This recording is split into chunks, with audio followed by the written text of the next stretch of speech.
I'm watching Saving Private Ryan, and I don't know who this guy is. You know, the one that walks to the cemetery to see. Is following that guy that Tom Hanks played. Anyway, picked the perfect guy. Well, this guy really knows how to show emotion. And it's beginning to see his family's behind him. But he can really show emotion here. I don't know who he is. Of course, I guess I should read the credits. Perfect music. I seen it on a documentary, Arlington Cemetery. The crosses are so accurate, you know, in line, that they're within centimeters. That's how close they are. Perfect columns, perfect lines. But boy, boy, I bet this was a hard part to play, where he fell and started crying. And it had to be a hard part to play. I love how the camera zooms up on him. I don't know. I think what that is, the camera's on wheels, you know, a track. I think what it is, the camera moves up to him. And with a camera that close to you, he still, boy, still is a good actor. You know, for being a quiet actor, he's got a few lines in it. He cries and falls down, and in a moment that camera will come up to him, and he used to be pretty good to, of course I don't know how many takes that took, but you'd have to be pretty good to show emotion like that. Perfect music for it. And the camera's coming up to him, and even his, you know, even the twitches in his eyes is perfect. It had to be a hard part there to play, because you're basically by yourself, psychologically. And I wonder if that camera zoomed or it was on rollers, you know, wheels, I should say. I mean, right up to his eyebrow. Perfect emotion at the end of this. Then it shows Omaha Beach, June 6, 1944.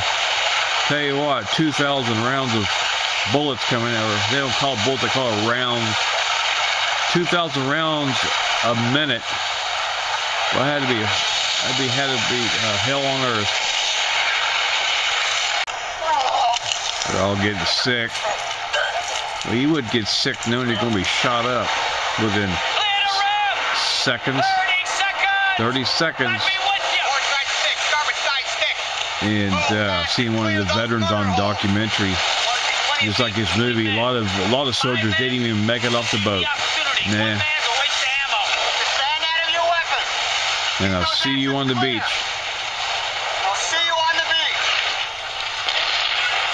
When you hear that gunshot going off, you know it's about over for you. Odds are strongly against you surviving. And amazing. Boy, it take a lot of bravery to do that. A lot of guts. Here goes the hell.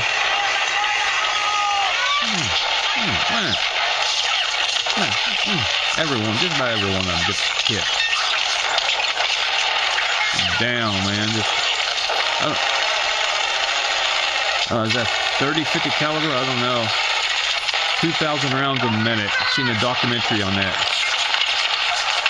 And man, that's a lot of lead coming at you.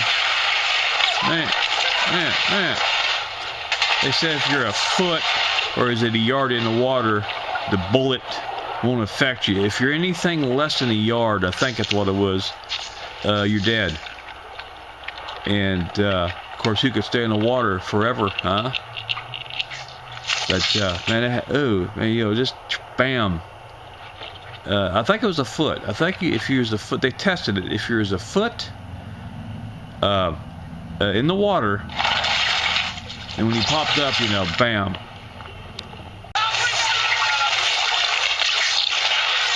Those bullets, they looked like they had tracers on them. And that's a lot of lead coming at them. Man, Jesus. This scene coming up where this guy asked Tom Hanks, you know, "Sir, what do we do now?" I thought he was going to get his head blown off. I really did. And boy, Tom Hanks played that scene right there. Machine guns, man, just bam, bam, bam, bam, bam. 2,000 rounds a minute. Think of that. I thought Tom Hanks did a real good job in the beginning of this, where he puts his bloody helmet on. Boy, the special effects in this was amazing. I seen one veteran in a documentary.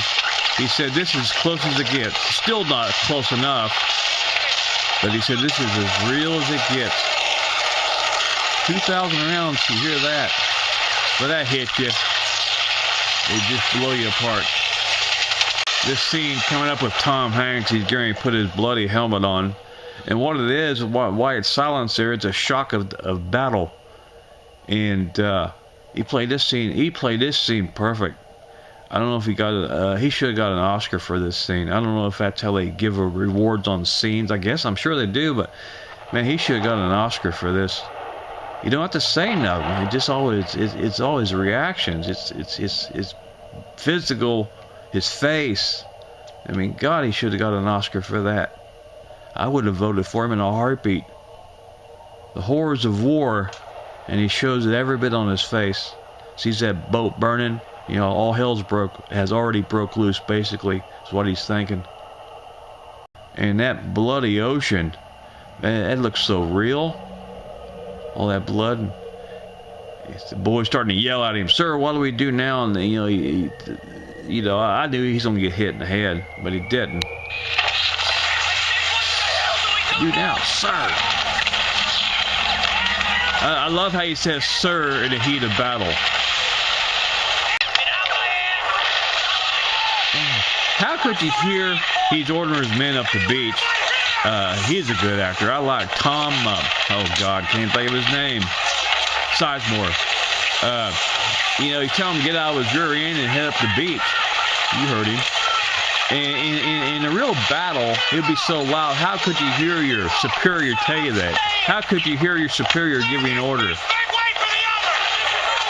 I've heard veterans talk. It's so loud. It's brutal loud. All those machine guns going off.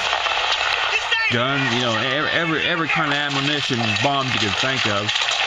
It's hard to hear. Bam, bam, bam. It's 2,000 rounds. A lot of lead, people. Like his guy's guts are blown out. And a real veteran said, yeah, that was all over the place. And they're walking across this beach, and you know they're going to get hit. Man. Dude, just bam, bam, it just hit him 4 or 5 times.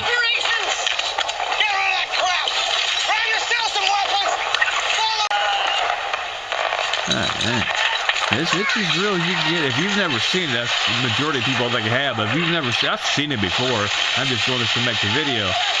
But I tell you what, the special effects is amazing on this. Oh, I got sick the first time I watched it. They said in the documentary, majority of those tanks failed, in case you don't know that. In case. They say war is hell. It shows man, special effects. Boy, it took a lot of hard work to make those special effects real for the movie. Well, I tell you, when I first saw this movie, about a year ago, when it come out, it's been longer than that. But the scene where he's pulling that guy and he's half gone, you don't realize it. He's pulling a half of the body until he looks back. Boy, that got me sick there. When I actually had to pause it and walk outside because I got this on the library had it in DVD, I believe, and I got it and I was watching it at the other house, and that part got me sick. And I had to walk out and I got nauseated. More machine gun fire. 2,000 rounds a minute. Oh, that'd be rough, wouldn't it?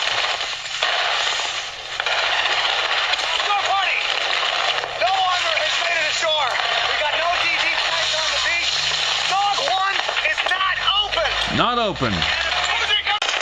Tom Sizemore, he did an awfully good job in this too. He did a real good job in this movie. Short party. First wave, ineffective. We do not hold the So they're going to have to come with a second wave. We're all mixed up, sir. We got the leftovers from Fox Company, Able Company, and George Company.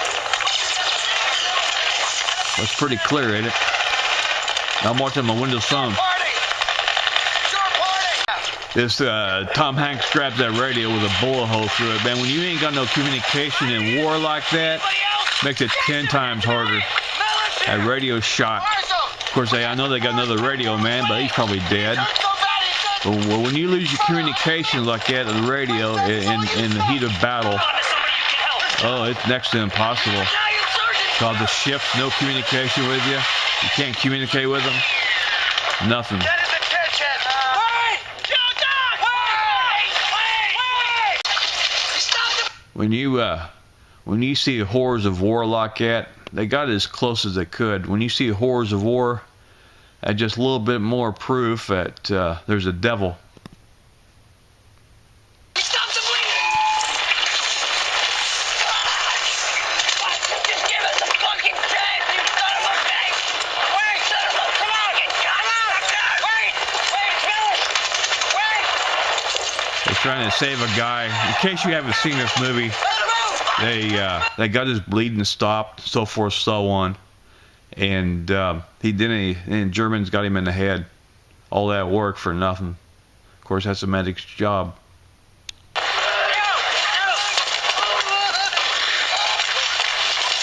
I forget how long the actual invasion, the first wave. I don't know how long. Of course, this is a movie, but I don't know how long they was there.